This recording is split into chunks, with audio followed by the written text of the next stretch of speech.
Momola music. Yo, DJ Michael, listen to me title. Le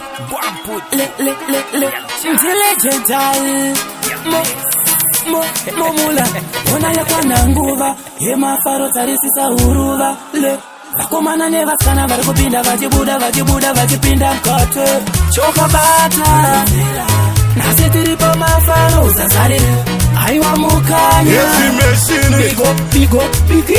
waita pati nasi kana uchiti unotama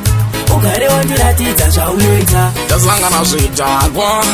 amsati mationa isu takatakwa baba divante burukwa nebhande le kana tafunga kufara tinenge takufara umu ngatite ndazongoti nhingirikini ndasipokochitambisa saka tapinda sometimes mati kumomula ndoti gai kumavharo kumba kundouya kuno hamuende kumba kana isu tiripo chokabata nasi tiripo mafaro uzazarire aiwa mukanya bigi waita pati nasi kana uchiti unotamba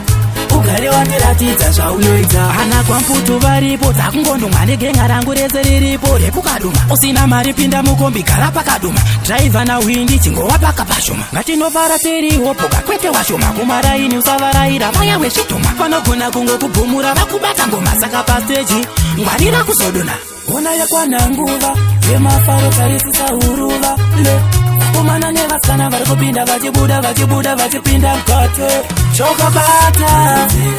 nasi tiri pamafaro uzazarire aiwa mukanya bigi waita pati nasi kana uchiti unotamba ugare wandiratidza zvaunoita tasangana zvidhakwa amsati mationa isu takatakwa baba divante burukwa nebhande le kana tafunga kufara tinenge takufara umu ngatite ndazongoti nhingirikini ndasipokochitambisa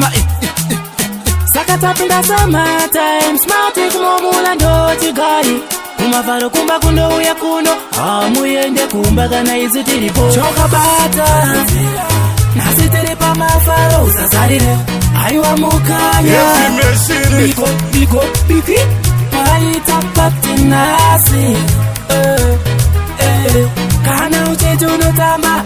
ugare wandiratidza zvaunoita chokabata nasi tiri pamafaro uzazarire aiwa mukanya bigi pati nasi kana uchiti unotamba ugare wandiratidza zvaunoita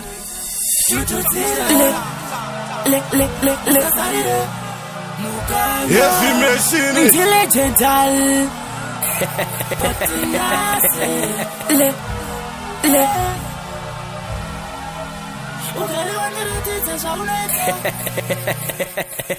Momola music.